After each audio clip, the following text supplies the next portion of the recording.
নমস্কার বন্ধুরা, Tina's Bengali kitchen চ্যানেলে সবাইকে স্বাগত। আজকে আমি আপনাদের সাথে ভোগের লাবড়া রেসিপি শেয়ার করব। এটা যে কোনো পুজোর প্রসাদ হিসাবে আমরা ঠাকুরকে নিবেদন করে থাকি, আবার নিরামিষ দিনেও এই সবজিটি খেতে অসাধারণ লাগে। তাহলে চলো রেসিপিটি শুরু করা যাক। প্রথমে আমি কিছু সবজি কেটে নিয়েছি পটল, মিষ্টি কুমড়ো, বরবটি, বেগুন, মূলো, আলু। এরপর গ্যাসে কড়াই বসিয়ে সর্ষের তেল গরম করে 5 ফোড়ন, 2টো শুকনো লঙ্কা ও একটা তেজপাতা ফোড়ন দিয়ে দিলাম। ফোড়নটা 10 সেকেন্ড মতো ফ্রাই করে দিয়ে দেব কেটে রাখা মূলো ও বরবটি।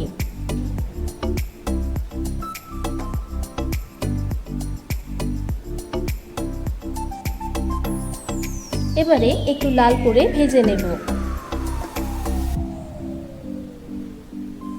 এই সময় গ্যাসের ফ্লেম হাইয়ে রেখেছি।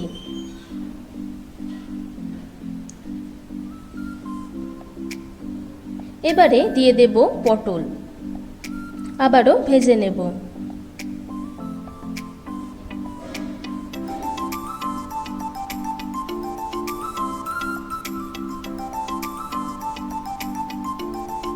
এরপর দিয়ে দেব কেটে রাখা আলু। আলুগুলো লাল করে ভেজে নেব।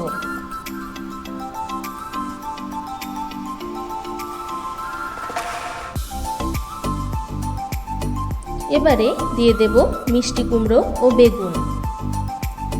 একটু নেড়েচেড়ে দিয়ে দেব 1 টেবিল স্পুন মতো হলুদ গুঁড়ো, 1 টেবিল স্পুন নেড়ে একটু বেশি লবণ, 1 টেবিল স্পুন চিনি। এবারে ভালোভাবে নেড়েচেড়ে দেব।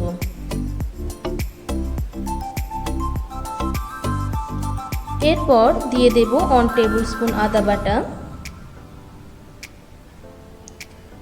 2 টেবিল স্পুন জিরে শুকনো লঙ্কা বাটা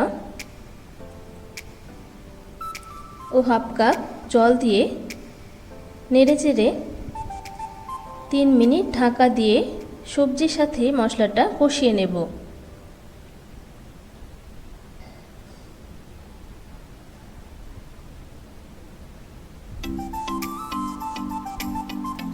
3 মিনিট পর ঢাকা খুলে সবজিটাকে নেড়েচেড়ে আবারও 2 মিনিটের জন্য ঢাকা দিয়ে দেব।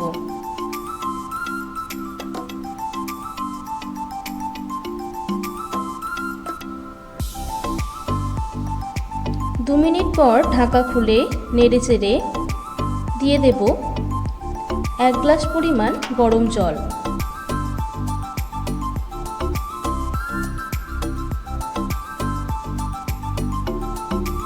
এরপর ভালোভাবে নেড়েচেড়ে 10 মিনিটের জন্য ঢাকা দিয়ে দেব।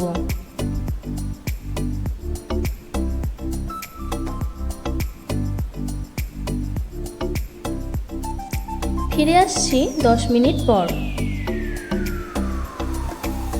দেখো সমস্ত সবজি ভালোভাবে সেদ্ধ হয়ে গেছে।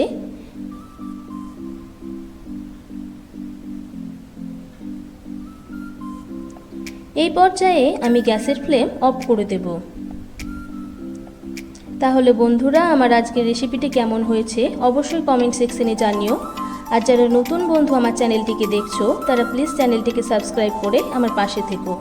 আজকে এই পর্যন্তই। আমি আবারও হাজির হব অন্য একটি রেসিপি নিয়ে। নমস্কার।